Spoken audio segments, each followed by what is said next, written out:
My question to you is, if you're a young kid right now and your goal is to become a professional surfer, what would be your recommendation? Like, what's the right path now? You almost have to have that foolishness to be willing to try anything. You know, you kind of have to like be willing to fail. Failing is a good thing. It's not fun. I hate it because I'm so competitive, but it's a good thing because you learn more when you lose than when you win. If you win all the time, nothing feels very good. So if you lose a lot and then you get a win somewhere down the line, gosh, it feels 10 times better. I had to let a little off. Yeah, I had to cut a bill off. Yeah, but if we be real though. All right, welcome back. You just had a long journey back from Europe. How was it? Yeah, just landed last night from the Quicksilver Festival in Hossegor. 24 hours to get back to Hawaii, but compared to the trips that we've been doing, pretty mellow. So it's nice to be back. Yeah, tell me about that event. I kind of understood it, but just give us the lowdown for people that may not know.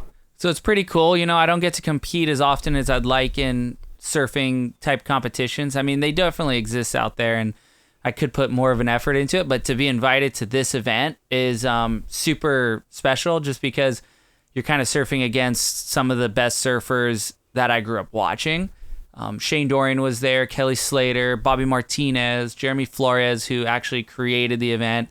There was also, I would say, a bunch of young guns, but you know, some of our favorite surfers like Clay Marzo was there as well. And I was teamed up with Lucas Chumbo. So this event is really unique. It's not like a normal surfing competition where you sort of work your way up a ladder and then a winner is chosen in the end. It's basically 7 rounds that you try to get the best single score in each of those heats. And by the end, whoever has the most points total will win. And you're teamed up with someone else. So it kind of adds a fun dynamic. I was with Lucas Chumbo. And for example, Bobby Martinez was with Clay Marzo, Kelly Slater, Jeremy Flores, Shane Dorian, and his son Jackson Dorian. So, I mean, there was a bunch of teams there. And they were all incredible surfers. And that was like a really cool aspect because if you had a bad score, your friend could maybe save you for that round because within one round, you each surf once. Last year, the waves were absolutely firing. This year, the waves were really challenging. So I had to look into my small wave prowess, which wasn't something that I had been practicing up to this point because it was, you know, surfing South Africa, surfing Namibia, surfing Indonesia, surfing Hawaii. And I wasn't necessarily focused on the small waves. But it was cool. I got to shape a quiver of 3 boards for that event. Actually, I had 4 of my own boards there and then 1 step up that was shaped from Keith Tabul. And one round, one day might be twin fin. The other round might be on a quad. And then the rest could be on a thruster. Or if it's really big, a step up.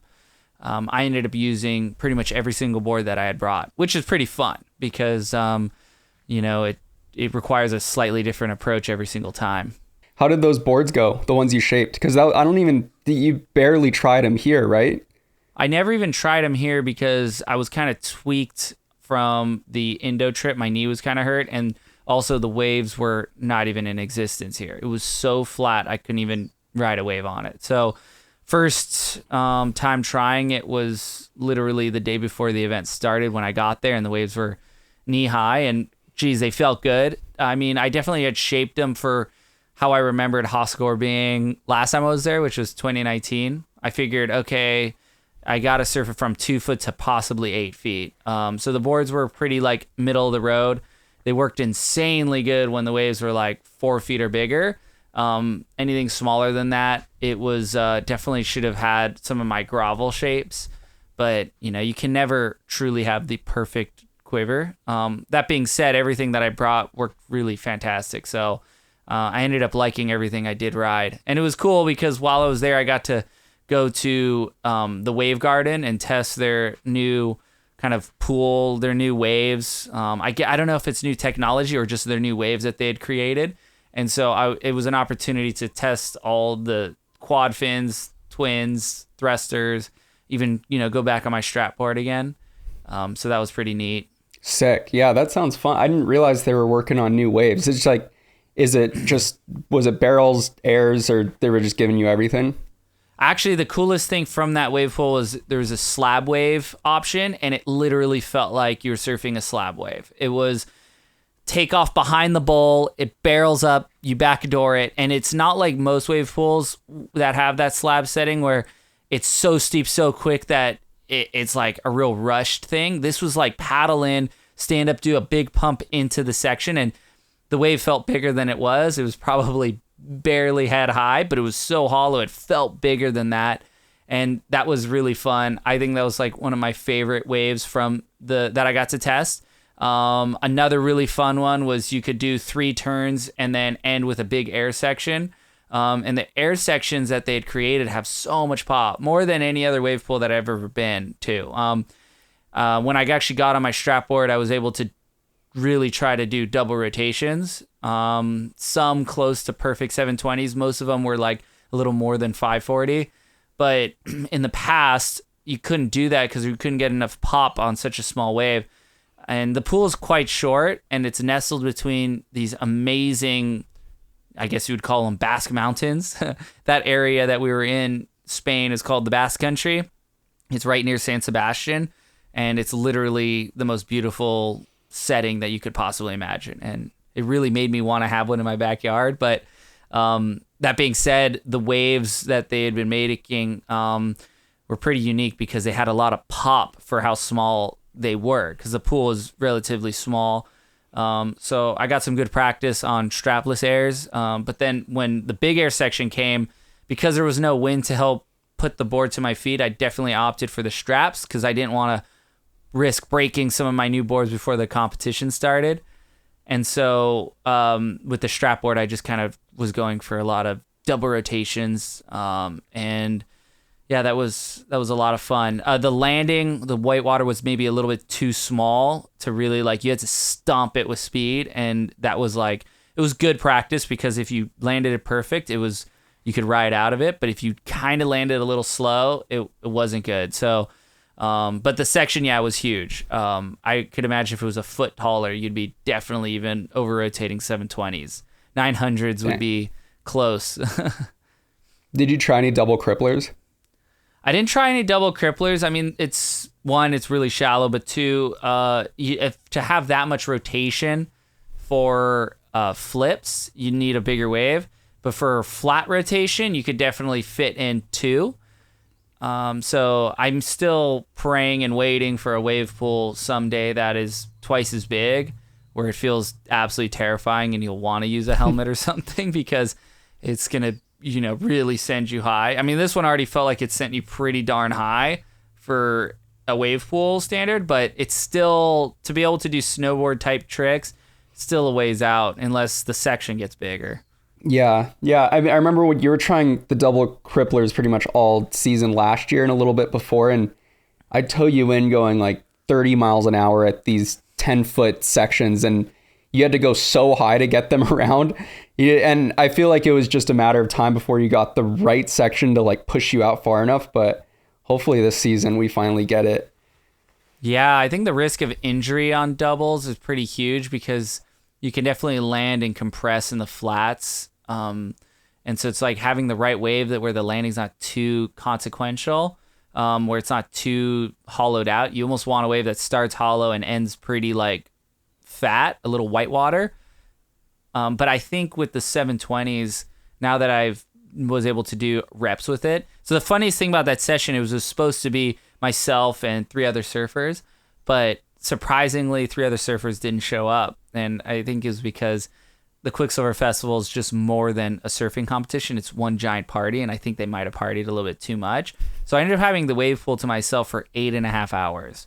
And Dang. that was just killer for me because I could put the reps in. And on those 7s, I literally feel so comfortable that I think if I just hit a big enough chop at Jaws or Nazaré, you could just throw a 7. I got to maybe practice with a heavier board because the board I was using was maybe, 7 pounds, whereas the boards that you use in those big waves could be close to 20 pounds. And that just is a completely different thing. Yeah, I'm trying to learn those 360s. Last year I was trying, and we didn't get that many opportunities at Jaws, but it is that trick is it's really scary. I don't think people realize how fast you're going when you do them. I did a few in smaller waves when I was like 6-8 feet. And that's one thing because you're going pretty slow. But when you're going 30-40 miles an hour and then you have to think about going backwards in the air, it's definitely pretty terrifying. So I can't imagine trying a 720. That scary part is when you're rotating, just doing a single 360 off a chop on a big wave, and you're seeing the size of the wave as you're rotating. You catch it with a glimpse of your eye, and you want to do the full rotation. And the faster you go, the better they are, but the more scary they are too. And so I don't know. It's definitely an underappreciated trick, but that's okay. It's definitely one of my favorite things to do because it kind of sets the tone for the rest of the wave. If you can just pop one in the beginning, you feel very like comfortable because it feels like you already have a maneuver under your belt. And then with the 7, I picture doing it. You're coming out of maybe a few maneuvers down the wave, even a barrel, and you're going high and the wave's really steep. And then a chop comes up and you just spin to win. And you definitely land in transition, a critical part of the wave. And it's just about confidence throwing it, which you need repetition to do that. And that's why these wave pools are pretty stellar. And I'd probably go to that wave pool all the time if I could. It's just halfway across the world. And unfortunately, I can't even post the clips for another month or so because it's like they haven't unveiled these new waves. I'm already talking about them, though. But, you know, at that area, you remember going there, San Sebastian, how good the food is, and then even the surf right in the ocean. We did another little detour on one of the off days for Quicksilver Festival. It was... I went foiling with Matt and Tom, those big wave French foilers or Basque foilers. They took me to this river wave. I think it was like right on the border between France and Spain, and everywhere else was blown out. It was like 30 knots onshore, shredded Hossegor, but we went foiling there, and that was pretty fun. Going with those guys. Those guys have a lot planned for this winter to take big wave foiling to the next level, and I think they're going to be trying to come out here too to send it. Those guys have some great stories from the last season coming here. Oh my gosh, yeah. I don't know how much higher they can raise the bar above what Matt did last year. I'll pull up the clip, but basically riding down a 60-foot wave super deep, like almost in the barrel. Where could they possibly take it? Remember when we were watching that? We were sitting, yeah. we were like, go Matt. And he was getting towed in by Zane Schweitzer. And me and you were waiting for a wave. And we saw this one come in. And it was like kind of a perfect wave for him to go on. And Zane kind of towed him a little bit early. And I could remember Matt letting go of the rope on the foil. And this is the thing. When you're trying to foil really big waves, you want to take off mid-face because that's half of the wave you get to drop in. And on the foil, it's really challenging because the higher you are on the wave, the more lift is coming from all that water rushing up the face. For an example, if the wave is moving, let's say 25 miles an hour this way, the suction, the hydraulic of water that's going up the wave is going another 10, and then you're dropping in another 20. So your foil's experiencing close to 70 miles an hour of like speed underwater, while you're maybe really only feeling 30 because you're on this mass that's already moving. But the foil itself is feeling that mass moving, your forward momentum, and the water going up. So he got towed in, and there was like this knuckle in it. I can remember he pumped himself over it, and I brought it up to him on this last trip while we were eating, some Basque steaks, and he basically said that he thought he was gonna, get obliterated at one point, and it was 50-50. And I'm like, dude, it looked like you were going to either have the best ride of your life or die. And fortunately, he had the best ride of his life, because he just did that pump over the ledge and then was going Mach 10 and probably millimeters from his foil cavitating and exploding. And so that was a impressively critical ride, and he pulled it off. I remember we were sitting there, and where he let go to me looked just so deep. I thought there was absolutely no way he was going to come out of that.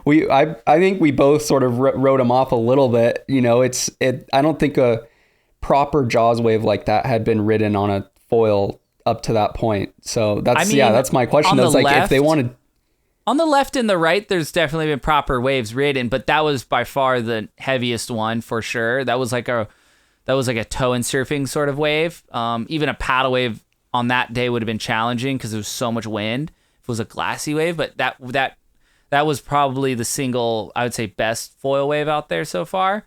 And because of where he took off, he was on the North Peak going through the bowl rather than just taking off kind of on the West Bowl. Or just going left. And it's a testament to his skill as a rider, but then also how far the foils have come. In the past, the foils have been the limiting factor of what's possible. And it seems like just in the last year or two, the foils are finally at a place where, okay, you can actually start riding these waves the way we've always thought you could ride them. And sometimes, when you start in the beginning, it takes a while to get there. So I ran into Dave Kalama shortly after he rode that wave, and I asked him about it, and he was like blown away, impressed, because, Dave knows how challenging it is. He was one of the OGs that sort of invented foiling out there. But we had this cool discussion about how when you're surfing Jaws, it's such a give and take sort of place. It can give you the best ride of your life and quickly give you the worst wipeout of your life. And on that day, his tow partner, Tom, ended up having not such a great session. He was backside, and that's tremendously hard to do on a foil anywhere, but especially out at the right at Jaws. He had fallen, lost his board on the rock, so he had kind of had like a sort of mirror, or like the opposite experience of what Matt had.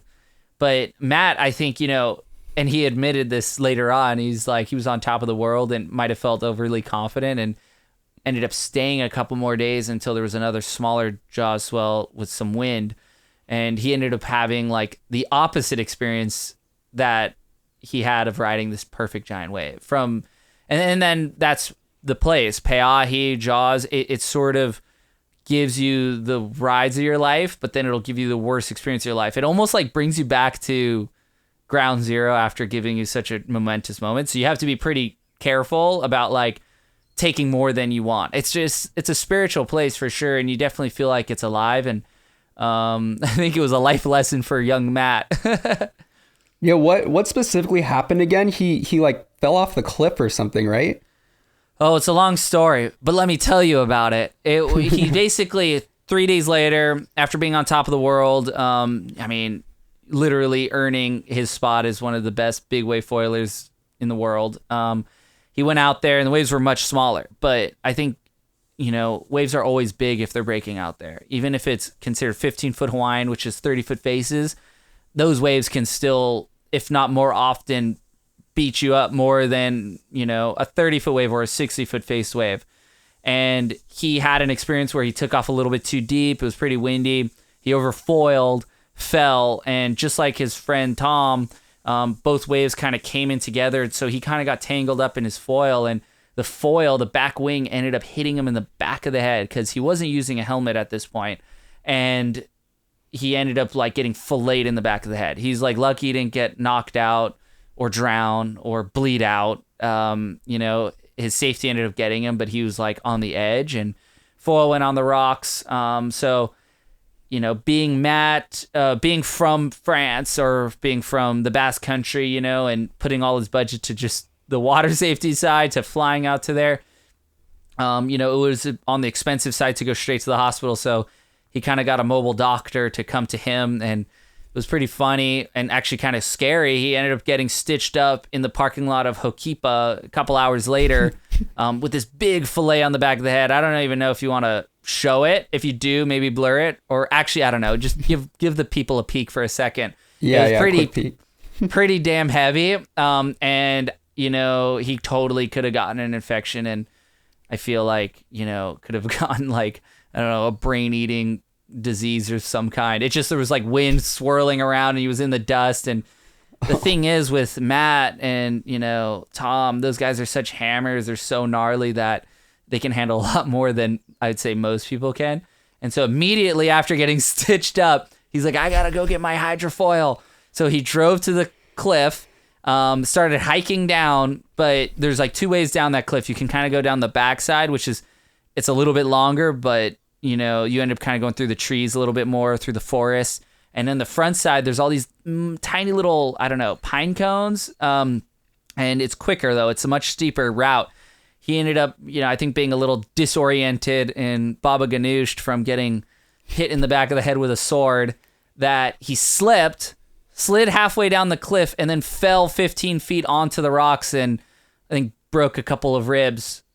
So after the punishment of getting beaten up underwater and cut up by the foil, stitched up at the top of Ho'okipa, and then going back to the cliff to retrieve his foil, he fell off the cliff and broke some ribs. And to get to where his foil was, which was, where most of the jet skis and machines end up when you lose it, or boards, it ends up in the place we call the cove. And you got to kind of navigate around this tight cliff where water's just slamming against the cliff. And I think on that point of the day it was high tide. And when it's actually not as big, the more of the energy makes it to the cliff. So it actually is more gnarly on those rocks. He ended up getting like swept off the rocks and bounced around the rocks and crawled back up. And, his wound was all salty and stuff. And oh my God. Goes around the corner and turns out someone had already grabbed his hydrofoil. So all that effort for nothing. Then he had to double back and try to crawl up this cliff with broken ribs, and after getting swept and pounded on the rocks again, and it was just like, it's just amazing how you could go from such a high to such a low. And I mean, that situation can sort of happen to everyone, but it's also when you're young like that, you're just keep pushing forward, and maybe you're not reading all the signs of what's going on. But I think if, asking him now, he'll tell you that it was all worth it for that one single wave. He ended up having to stay, I think, on Maui for like 2 to 3 weeks to recover before he could even fly, because he had his head was all swollen, and it was pretty gnarly. So I'm glad he's okay. Hanging out with him, it hasn't deterred him at all. He's such a hammer. He's so savage. So I think this winter he has big plans, and I think he's probably going to use a helmet when it gets really big, because you don't want to get, hit in the head with one of those foils. They have to be sharpened to the point that they don't cavitate, and at that point they just become weapons underwater. And if you do fall, you just want to fall away from it if you can, and ideally not fall. Yeah, I've said it in one of the last podcasts that I don't know if there's anything more scary you could do in big waves than ride a hydrofoil, especially waves that are slabs like Jaws. When we were in Nazare, we saw guys, they'd kind of foil the super far outside, and they were never really in any danger. They were kind of getting out, but Jaws is such a bowl that there is no escape. There's no peeling off the side. Like once you're locked into a right, you're pretty much committed. For the hardcore foilers wondering what size foils everyone's riding, I mean, it was actually pretty impressive. Matt on that wave was riding a 500 square centimeter front wing, which is, I think, fairly big. The one I have prepared for this winter is 430, and it's still questionable if it's, too big. That being said, if you go on too small of a foil, it's great because it can handle speed and go really fast, but you lose stability because of lack of surface area. Surface area adds a tremendous amount of stability underwater. And I think that's why they prefer a little bit bigger foil where they can fight the foil, to fight the lift, which is maybe a little scarier on the lift side, but it's more stable underwater. So it doesn't feel like you're on a bowling ball with Vaseline and trying to balance on it. It's not like 360 degrees of, compensation. It's just forward and aft rather, forward and back for, more you lean back, the more lift, the more forward you go, the more it wants to go down. So it's going to be fun to see in 5 years where the foils go from here. But no doubt, I think when the foils get to a certain point, the waves that are scary to ride now won't be. But yeah, it's still wickedly, just going straight, it's wickedly scary, in comparison to like a tow board, even a paddling gun. Once you're on a big wave with a gun, at least you're there, you're going. The scariest thing about paddling is, of course, the catching of the wave. Scariest thing about foiling is just being in the pit on one of those things. For anybody that foils, just being on a head high wave or double overhead high wave, the wave feels a lot scarier and a lot bigger than if you're on a surfboard. So I've never ridden big waves on a foil, but I can only imagine what that would be like. It would be so intense because you're probably just focused on just keeping the foil in the water. And then you have to, while you're doing that, you also have to be looking at the wave and negotiating what the heck the wave's doing too. So it sounds pretty intense. Yeah, so back to the France trip that I just had. I mean, it was really cool to see, for example, Bobby Martinez come out of, I would say, semi-retirement. You know, he's just been spending majority of his time since he retired from, you know, the surfing tour back 14 years ago. And this, I think, was his first contest that he's done since then. And watching him surf, he's 42 now. It's just absolutely unbelievable. I mean, the guy is just so phenomenal at surfing. It's just him and Clay Marzo paired together. I think, you know, everyone secretly wanted them to win. They ended up second place. Clay Marzo actually received kind of the MVP award of the event, and, you know, deservingly so. But yeah, Bobby, he was riding his little, you know, Channel Islands Bobby quad. It's like this, I want to say like a 5'3" small board, and he was for I would say 3 turns that I could do, he was doing 5, and they were faster and more critical and more spray. So I guess just being there, it was like, it felt like a training camp, 10-day training camp, because when you're with the best surfers in the world and those guys are taking it pretty relaxed, I looked at it as like, okay, I'm watching what they're doing, get my heat strategy going. If I end up doing some events on the North Shore of Oahu, or even like this windsurf event that's coming up at Hokipa, it's such a epic prep. And then, of course, you know, Kelly almost won as well.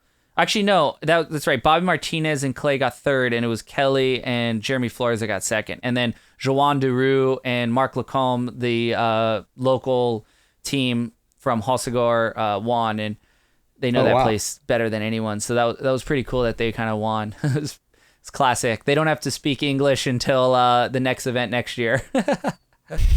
That's sick. Yeah, doing an event like that, a couple years ago, you were grinding out some QE events and going pretty hard into that. Did this fire you back up to get on that train again, or did you get your fill?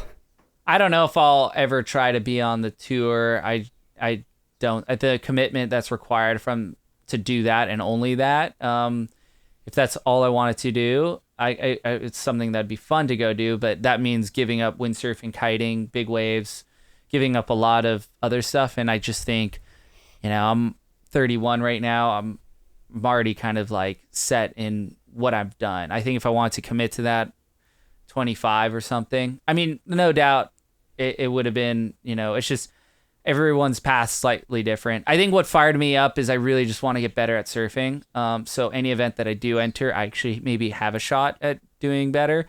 Between Lucas and I, we ended up 7th overall, so middle of the pack. There was 14 teams, and, you know, at one point we were leading. I started off that whole event doing terrible, like only getting 2s and 3s, and then by the end I was able to get pretty big scores. You know, I was getting, my best score was a 7.33, which was the last round that I was in, which was like kind of a 4-banger left on a 2-foot wave.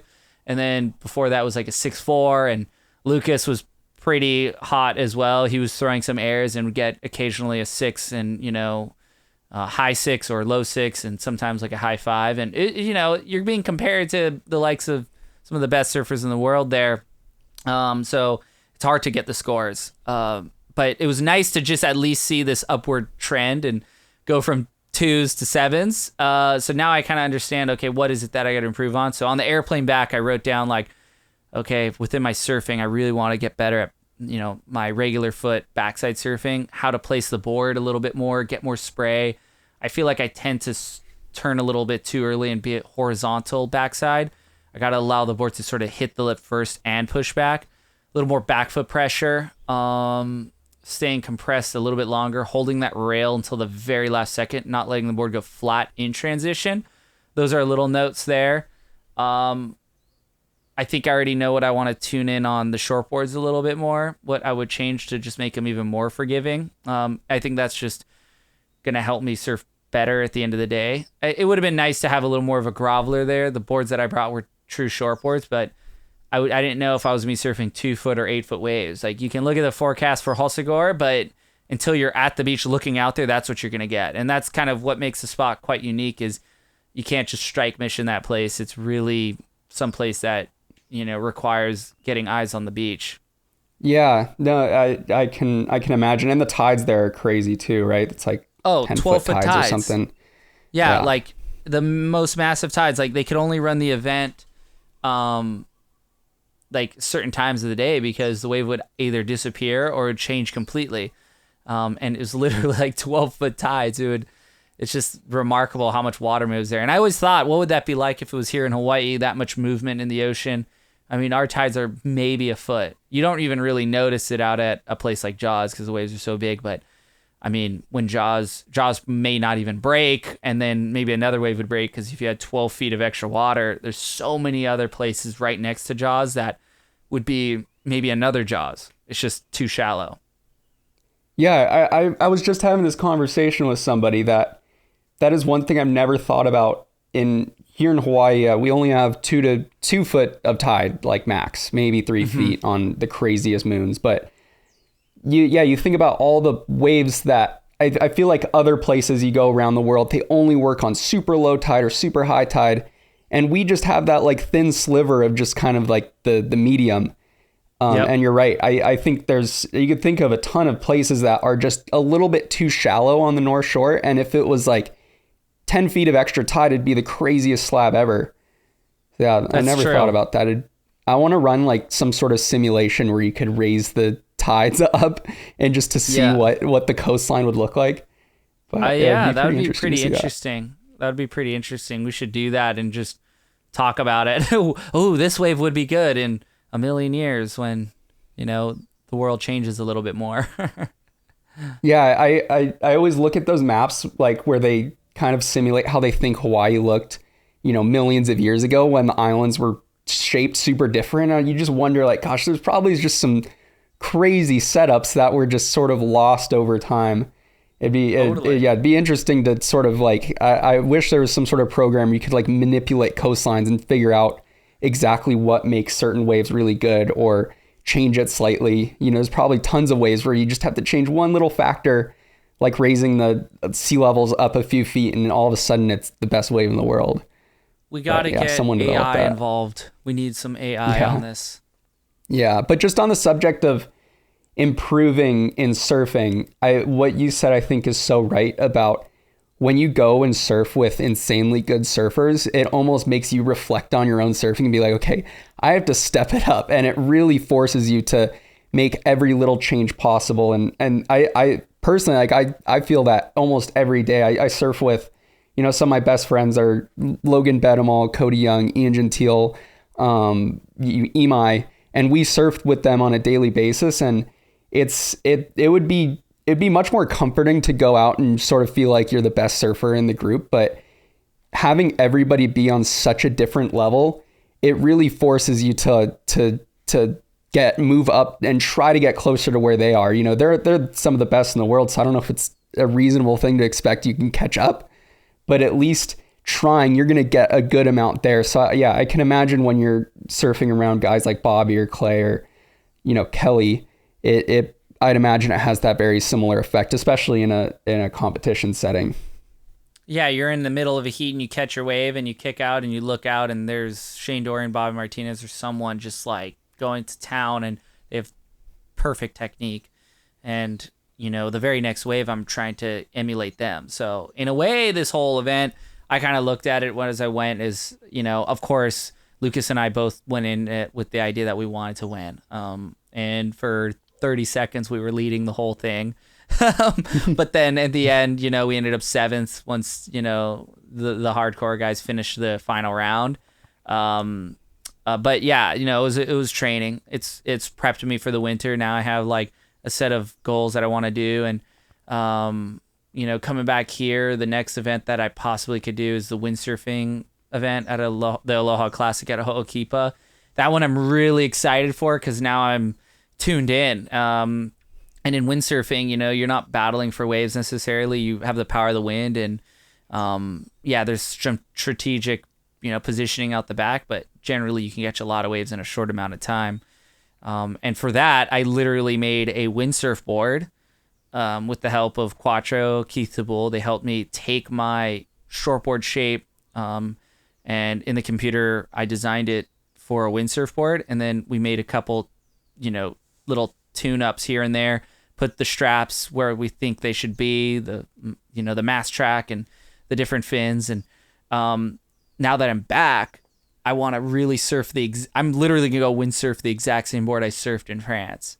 And I'm hoping that it's just the most psycho windsurf board ever. I don't know if it'll do everything better than what has already been designed and refined, but as a pure waveboard at Ho'okipa, it could be insane just to draw different lines, surfing. I always thought about this. I was like, gosh, if I could just put a sail on one of my one of my SUP shortboards, which is those size boards were in the range of like 7.3, 24 inches wide, 3 3/4 thick. This board I think we did was about 4 1/4 thick, which is like a lot more closer to a traditional windsurf board, and then 22 inches wide and 7.3 windsurf board, and it looks like a shortboard. That's the cool thing. Really flat deck. It just has to look like a shortboard. Aesthetically, the exact same. Even if, there's things that we already know would be better in the windsurfing design. It's just like, I got to start from scratch so that I can tune it, and maybe somewhere in the middle, I'll find my happy medium. But, I was working with those guys, Goya Sails, to try to make the sails get me onto the wave and then really like die in a way. Like they're very, neutral. So when you oversheet the sail, which is like closing the door, you basically can kill the power so you can ride just the rail of the board. And when you need it, you can open your boom or like push it away and the wind will kind of become apparent again. And you can use that. So it's like having the sail that can turn on and off. So going out, there's tons of power, but on the wave, you can kind of like have it disappear a little bit. And I think that's just the influence of surfing. Also, Jason Polikow is a 2-time world champion from back in the day, inspired by his sailing and his sails, and just trying to take what I've been learning surfing and put it into windsurfing, because for the longest time windsurfing was my absolute focus, and then it sort of shifted more towards surfing. But I like that. I like it when all these sports can just feed off of one another and help me be better in all of them. For sure. And yeah, what you're talking about, this contest that's coming up is the Aloha Classic. And here on Maui, it's one of the most historic events that we have. It's been going on for some like 40 years or something. It's super insane. And people that don't know anything about surfing, it's definitely worth checking out. I don't windsurf a whole lot anymore, but whenever this event is on, I make sure I'm there and I watch almost the whole thing live, because it different from surfing. It's really sort of high octane. People are riding waves constantly. The heats are only about 12 minutes, and you'll see guys doing huge turns and hitting 15-foot sections and flying 30 feet in the air and clearing like 40 feet of space and just stomping it and going into the next turn. It's pretty darn unbelievable to watch, and I think it's one of the most exciting events to watch in ocean sports. So I'm excited to be there on the cliff cheering you guys on. It's gonna be sick. I've the last few years I've been able to get the wild card into it because I don't do the full PWA IWT windsurfing world tour. And so unfortunately and fortunately, because it's kind of fun, I got to play spoiler to quite a few world titles. One of my really good friends, Ricardo Campello, I unfortunately knocked him out from winning the world title last year. And I don't know, he still, even if he beat me, he still would have had to make another heat. But, that's just the nature of the competition. And he's someone that does deserve a world title. And he, unfortunately, windsurfing has really declined in support and even in some popularity because of winging and kite surfing. But it doesn't change the fact that that sport is one of the most dynamic, epic things you could possibly do in the ocean. I think if over one sport, you could have the most fun from 2 foot to 100 feet, because on a windsurfer, you can ride any wave as big as it possibly can get. And it might even be one of the most functional ways to ride a big wave, because you have the speed that the board can handle, but you have the sail as well as leverage to, do these big turns on big boards and go extremely fast. And you can also hit the lip and fly 60 feet in the air.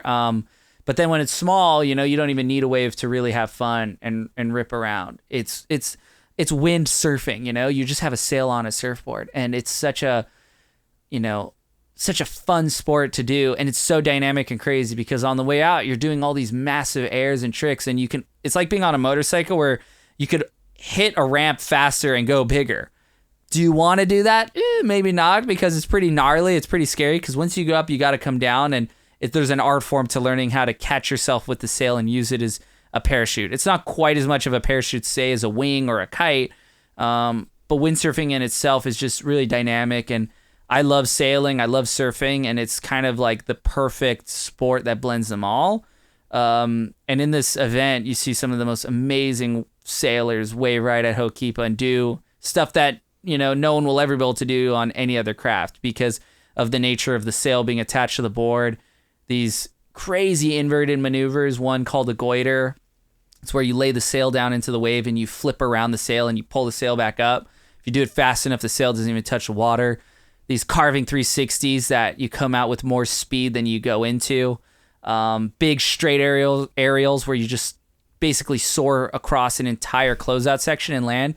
Ho'okipa is a fun way for just about every sport, but it's the perfect way for windsurfing because it does close out a lot. It isn't perfect in any means.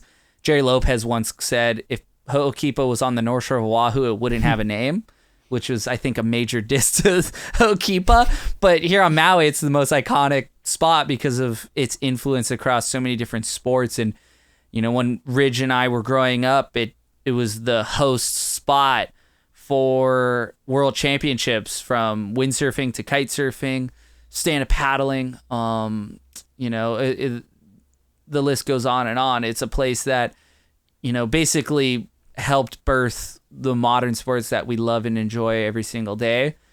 And so this event coming up, the Aloha Classic, I'm really looking forward to it because to be able to sail with the world's best, similar to me getting to surf with some of the world's best at this Quicksilver Festival in Hossegor.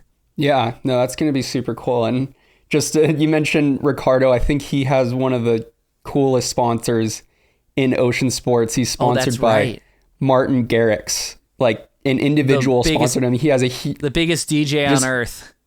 Yeah, and he just has like his name. It's just Martin Garrix so that's on how his you sail. know. It's sick. That's how you know windsurfing is super cool. One of the biggest DJs on planet Earth, Martin Garrix, sponsors Ricardo Campello, who's one of the best windsurfers there ever was.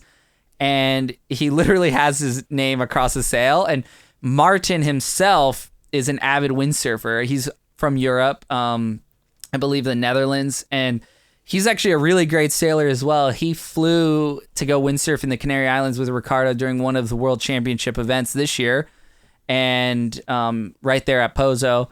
And I believe they may have gone sailing on another island, Tenerife. But it's just so rad that, somebody that is, playing a DJ set for 60,000, maybe even 100,000 people at a time, still likes our, humble, fun sport of windsurfing. So, I mean, pretty impressive for, Ricardo to bag that sponsorship. Pretty awesome. I think he went to a massive show and maybe might have hopped on stage with him or something. Oh, sick. Yeah, that was a sort of a almost career saver for Ricardo too, because he, like you said, windsurfing, there's not a whole lot of money in it anymore. And I think he was struggling to get on the tour and be able to travel everywhere. And I think at the last second, Martin Garrix came in and that sort of made it so he was able to do another year, which was pretty sick. Yeah, Ricardo's not doing the whole tour this year. He's actually about to have a baby, so he can't do the Aloha Classic. So congratulations to him and his wife. That being said, he's one of the fan favorites at Pozo in Canary Islands because of his go big approach. I mean, 20 years ago, he was trying triple loops. And if no one knows what that is, basically a triple front flip. And with each rotation, you spin faster and faster, and your velocity is probably around 50 to 60 miles per hour. And no one's ever successfully landed it, but you usually land on your back or your head on the third rotation. And he's just such a beast. You watch him sail, and it looks scary. It looks sketchy, but he's completely in control. And I think that's why everyone loves his sailing so much, is because he takes what looks like impossible and he makes it possible. He lands it. He reminds me a lot of maybe like an Italo in surfing. Italo Ferreira, he goes so big and he's so in control, but it looks so scary because he's going to the flats and he's going so fast and he stomps it. And that's a bit of Ricardo's windsurfing style. And so, I hopefully next year he's be able to do the entire tour because he he A, deserves a wave sailing world title, but B, he's also just one of our great performers of the sport. Yeah, anytime he's out at Hokipa, it's definitely something to see. It's he's always flipping or going, and he falls a lot too. But sometimes he'll just land the craziest He's notorious thing ever, for breaking all of his equipment constantly. Like the rocks at Hokipa is like the dreaded place, the scariest part of sailing there, because you not have a leash on this large equipment. So when you fall, your gear can go on the rocks and get destroyed. But with Ricardo, he's such on a send. He basically is a flying monkey. His nickname's Monkey. And he'll just throw the craziest thing, break all his gear, and get washed up on the rocks like 4 times in a day. And while it might deter others, it doesn't deter him. He just is like, maybe it's, I don't know. In the past, I think his sponsors were always like, gosh, this guy just breaks so much gear. But it's because he goes so hard, and it's probably good for R&D because they have to figure out a way to make it all stronger in order for him to, not break it. So the customer of windsurfing benefits because their gear literally will be indestructible, and no airline could damage it if you get what Ricardo's riding. Yeah, for sure. Everything's so reinforced. And just, I guess it's just related to, the difficulties sometimes of like, say in Ricardo's case, the sponsors, the sponsors are starting to dry up as, we see the same thing happening in surfing too, is there's less sponsors, there's less support, and a lot of people still want to have this. Where windsurfing is now, is where surfing is sort of headed. So is what it feels like, right? But that being said, when I was just in Hossegor, the surfing world seemed so alive there. I mean, it was at the event, they'd call the event on 30 minutes before it would start, and it would give us, the surfers, just enough time to get from where we're staying in the hotel to the beach to get in our wetsuits and go out, right? But people would just somehow know. I think they would put out like maybe a tweet or, post something online, and people would just show up, and there'd be thousands of people. And Kelly Slater is one of the biggest draws in surfing, obviously. He is the draw. And so people would it felt like they were spawning out of the sand. They would just appear. And so that support was crazy. That was insane. But then when you'd go through Hossegor town, you look at all the, Hurley's, Billabong's, Quicksilver stores, all the different brands that were there. Every brand is there. And their stores are full. And there's people buying surfing gear. And it's like, wow, it's a throwback to early 2000s when you and I were growing up. And when the industry felt so alive. And that was the most alive I felt in surfing. And here in, Hawaii and even, the United States, it just feels so dead. Like, people love to surf, but the industry itself feels dead. And it's not like, oh, we need the industry for money purposes. It's more just like the culture of the sport, it's this little bubble that used to be a lot bigger is getting a lot smaller, even though there's, more people surfing. But it's just like that. Part of the fun of surfing, at least when we were growing up, was the energy that surrounded surfing. The people talking about surfing when you go to the restaurants, people, supporting surfing by buying a gear or buying boards or whatever it may be. It's just a fun energy. It's just a place you want to live in versus, other things that you might not align with necessarily, which, it's just, the whole world seems a lot more political now, and rather it just be more about surfing. Yeah, it seems like it's a funny dichotomy nowadays because, the early 2010s and the 2000s, it was just booming. Like, you have pretty mid-range surfers making a full career out of it. And nowadays it feels like the industry shrunk, but the amount of surfers that are aspiring to make a career out of it is ballooned. So it's sort of interesting, and I guess that's where I was leading before, is my question to you is, if you're a young kid right now and your goal is to become a professional surfer, what would be your recommendation? Like, what's the right path now? Because competitive surfing, like we talked about earlier, is so darn high level that if you're not sort of a generational talent, it's hard to imagine that you're going to go insanely far in that. And then also, the other side of it, being a free surfer, is another hard road too. So what would be your recommendation to say, like, kids or their parents and trying to foster a career for them, because it is a tough career for sure. It's a tough career for sure, but I always believed if you really love something enough and you're passionate about it, and it's your love first and job second in a way. And I don't mean like have fun and then think about working hard later. It's like, it's easy to work really hard because it's something you'd be doing anyway. I think being like really open-minded to shifting your path, not staying on just this paved road. Okay, you got to do the, kids contest, go work your way up to the amateur ranks and then to the early pro level stuff and then try to make the world tour. I think if you focus solely on that, you might get lost in the mix.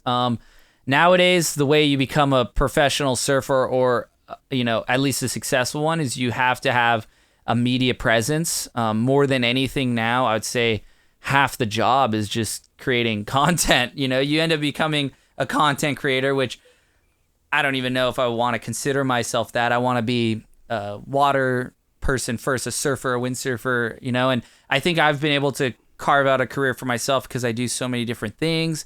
I did come in at a time where it was pretty unique. There wasn't a lot of people doing everything like I've been doing. And I sort of do have the momentum of that coming into this new world of, posting every day on Instagram, making YouTube videos, doing that. I think it's I think about personality now.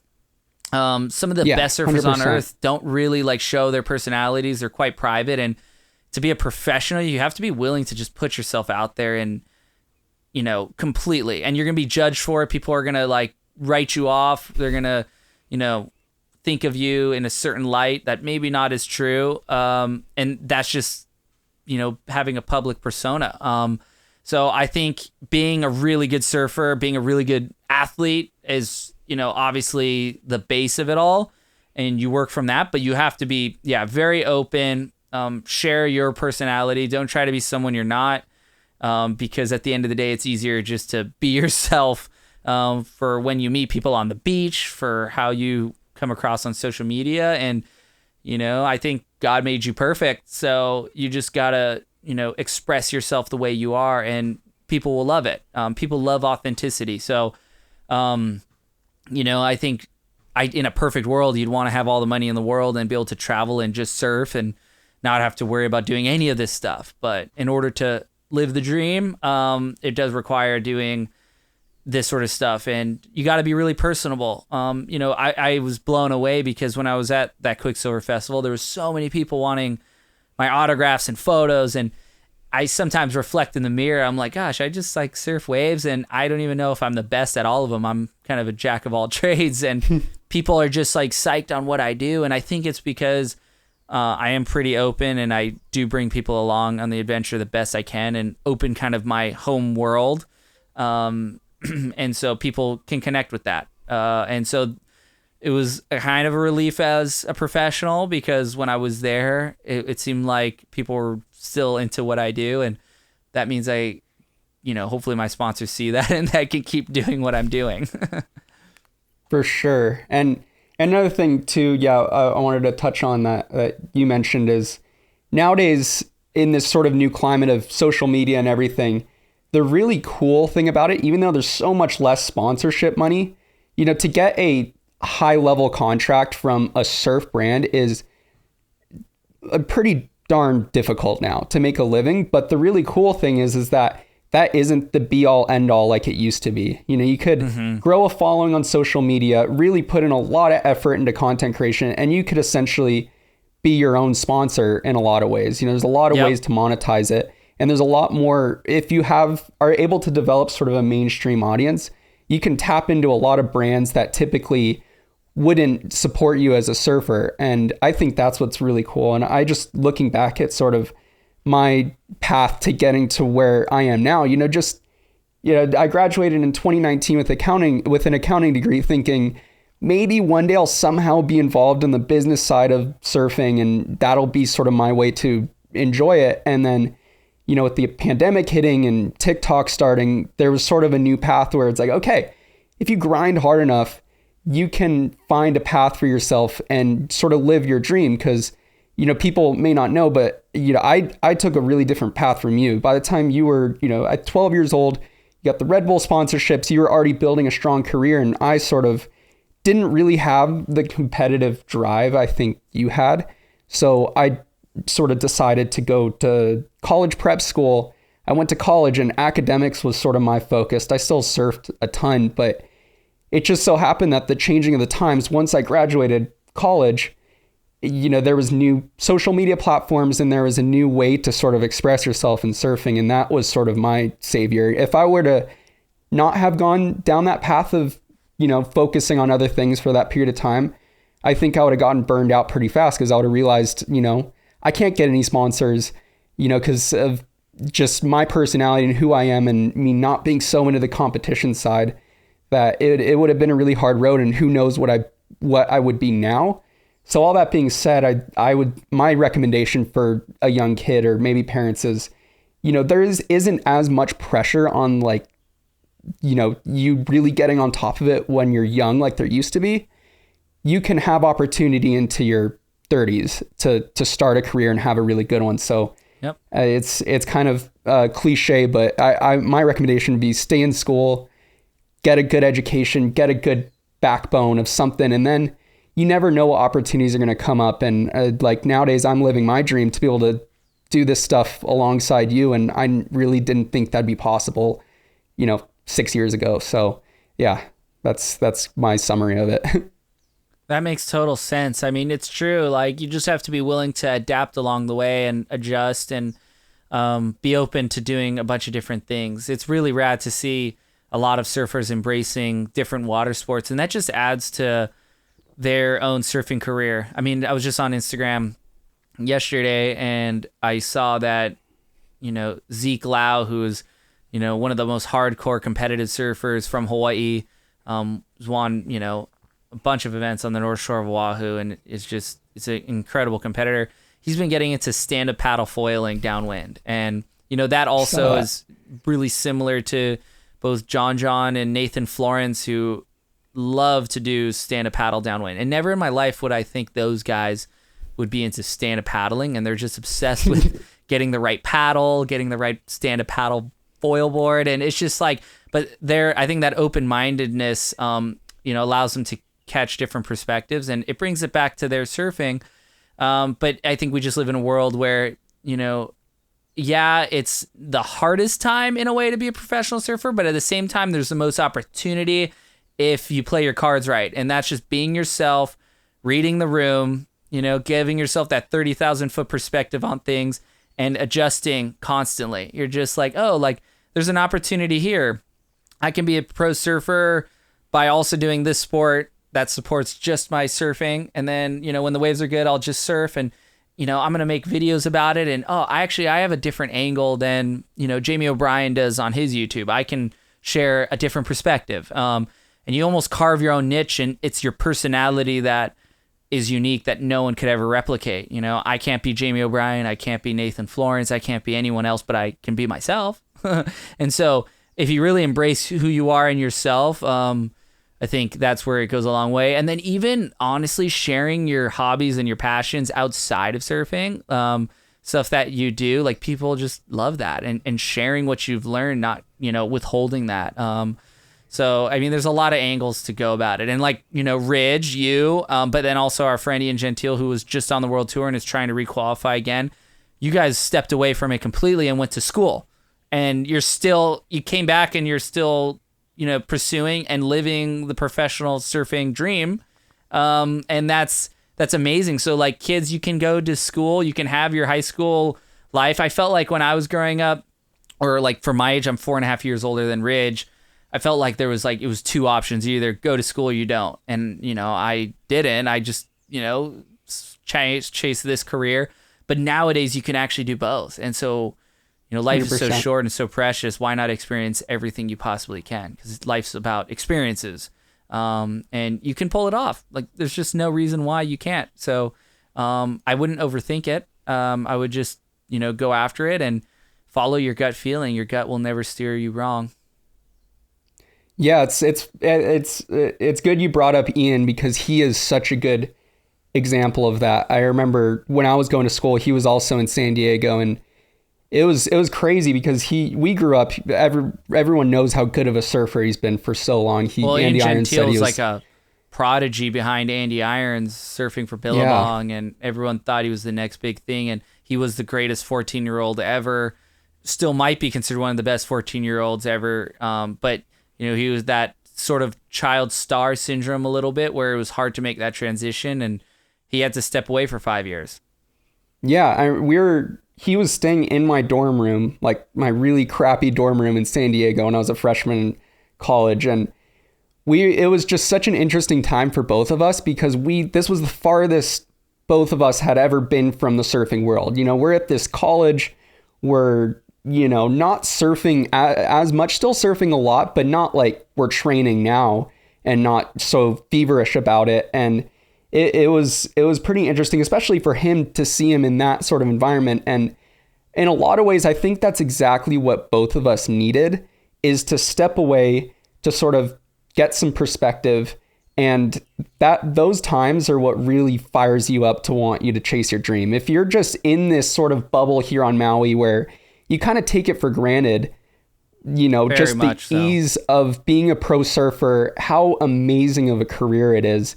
Accessibility once you step to out and good waves. Yeah, and just being in sort of a different industry, I was chasing business. He was looking into sort of going a route adjacent to medicine, doing EMT stuff. And those are amazing careers, and you'd be really lucky to be in those because they require a lot of education and whatnot. But it makes you sort of realize, dang, like you had it pretty good when you're a pro surfer. And maybe if you wouldn't have gone down that path and sort of trying something else, you wouldn't realize how much you really do want it. And he came back after those years, just started winning heats, and then qualified for the tour and has been crushing it ever since. And you sometimes gotta what is it? 2 steps back or 1 step back, 2 steps forward. Sometimes you gotta just give yourself that 30,000 foot perspective from up high and give yourself time to breathe and then come back into it. Because if you keep just trying to be the hammer to the nail and nonstop, it becomes redundant and you lose the spark. And so, it's good, I think, to step away. But yeah, you're spot on. It's crazy because you guys ended up doing both in a way. You're Rich, you're a free surfer and you're doing really well. You're riding giant waves. You're doing exactly what you kind of always wanted to do. Ian's doing exactly what he wants to do, compete on the world tour and win heats and hopefully one day win a world title if it all pans out. But while life is quick, there's still so much time, there's still so much time to do everything you want to do. Just stay focused and stay persistent. And it's never too late. And even if you're listening to this and you don't surf or you don't do any of these water sports, you can go do it tomorrow, or do it next week. Maybe make it a goal of yours in a year from now. But you can do it 100%. It's just kind of at the end of the day, I'm always focusing on getting out of my own way. And as soon as you get out of your own way, you kind of can do whatever you want. Even stuff that you think that you could never do. And I'm literally doing that right now. And when I'm finished doing it, I'll talk more about it. But I'm literally doing stuff right now that, in a year ago, I would have been like, I can't do that. But now I'm doing it. And because it all only just came down to looking up videos on YouTube and telling myself, I can do that.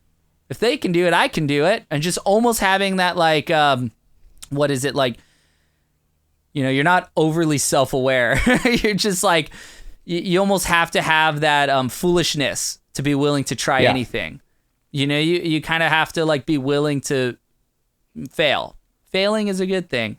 It's not fun. I hate it because I'm so competitive. But it's a good thing because you learn more when you lose than when you win. If you win all the time, nothing feels very good. So if you lose a lot and then you get a win somewhere down the line, gosh, it feels 10 times better. Yeah, the hardest part is just starting. Once you start, it's easy because you have something to build upon. But momentum. Say you're starting off and trying to do social media. You see those zeros across, and it's a long, feels like a really long road. But soon if you're putting in a lot of effort, those numbers start to grow. And in surfing too, if you're just starting out, you get a little bit better each time. And if you keep your head to the ground, you know, before you know it, you're going to be doing stuff you didn't think you were capable of doing. So I think that's a big lesson for sure. It only takes one video to go big, and then the rest will follow. We're waiting for that on this YouTube. We only need one to go huge, or one TikTok snippet to go big. Otherwise, we are the 1,000,000th, 100,000th, 95th podcast on this platform, and that's okay because we just like talking to each other.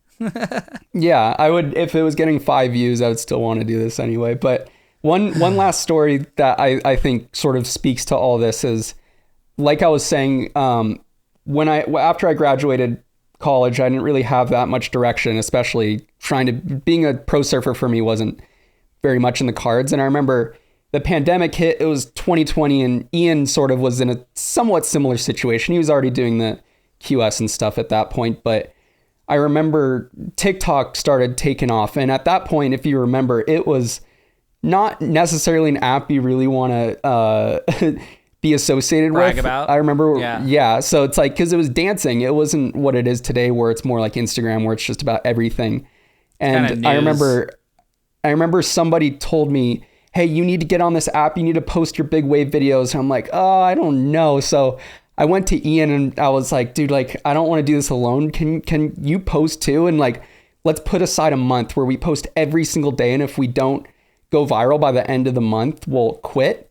And it just so happened that was the best move both of us sort of had ever made in our careers. Because at the end of that month, we realized that we had stumbled upon this platform where surfing was not established on it. And especially for me, big wave surfing.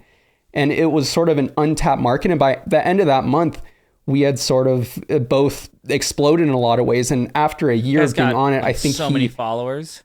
Yeah, by the end of the year, I think I gained like 450K and he gained like 600,000. And it was insane. And I remember in that year, it was pretty interesting because at one side I was being successful in it and I was starting to realize, oh man, like this could be turning into something for me. This could be a career. But I would hear from sort of core surfers and filmers and stuff. They're like, oh, what are you doing on TikTok? That's so lame. Everybody thinks you're so lame for doing that. And it was like sort of a strange time. But anything new, now everyone thinks is lame. And now they're all on it. And then a couple years later, those same people were coming back asking me for tips on how I did it. And the truth was it was really good timing for me because everyone in surfing did think it was lame, but there was demand for surf content.